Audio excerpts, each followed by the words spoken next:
Hi everybody, and welcome to another fly tying video produced by the folks at AlaskaFlyFish.net. I'm Flashback Max, and today we're going to tie the Barry Reynolds Pike fly, Barry's Pike fly, whatever you want to call it.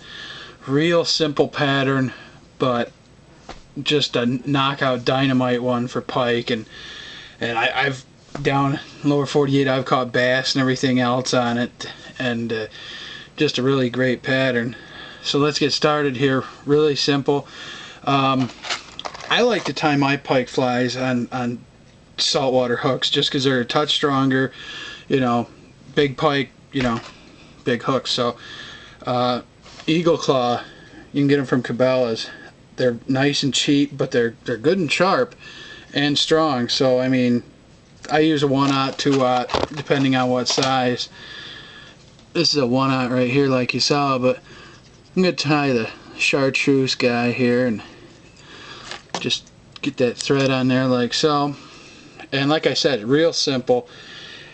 Kind of measure and decide how long you want it, sort of visualize. I think I'm going to have mine stick out, you know, maybe, oh, what is that, 4.5 inches off the back.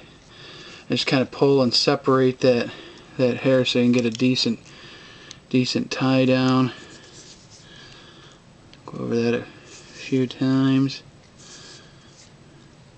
like so. Alright, advance your thread a ways. You don't want to advance it all the way up yet. Now take this tag end you were using and just sort of carefully but tightly palmer that up like so. You want to get that right in there like that. Make sure you're not trapping any of the hair under. Pull that like so. I'm going to take that, tie it off, wind that up a little bit. It's kind of tough tying with a camera right here in front of me, so if I bump it I apologize, but I just want to get this nice and tight before I cut it off. And this is a good little tip. I don't know if you can see it, but when you go to cut something off, if you just went like this and went chink and cut right there like that, you'd cut the thread right there. So what I do is I take my finger and bump the thread back out of the way. I don't know if you can see it. It's back there like that. That way when you go into cut, you cut what you want to cut instead of the thread. I know if you've tied for more than a couple hours, you probably cut the thread at least once. So we'll get this nice and tied in here like this. You want to pull it back a little bit so you end up like so. You can spend a good amount of time in thread, you know, making this nice and smooth and whatever, and pulling it in and out and getting that all laid back real pretty, but they're pike. They don't care. So what we'd end up doing here is I'll do this just a little bit more. Look for my whip finish. There it is. Whip finish this thread off like so.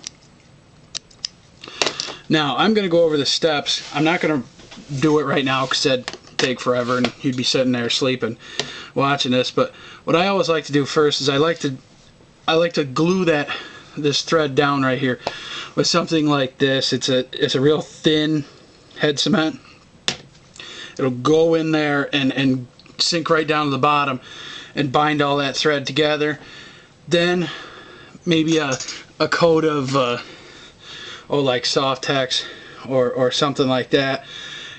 Just something not real super thick. That'll just kind of, you know, work into the cracks and everything, give you a nice smooth finish. Then maybe you could go with a, you know, 5-minute epoxy or whatever. But before that, you want to put, a lot of these have eyes, like right here. You want to put those on, and then you dip them in the epoxy. And I have a little turner wheel. I think I got that at Cabela's too. It's a pretty good little thing here. Just a, you know, a little battery operated deal. I know it's out of focus, but see, it just turns that real good.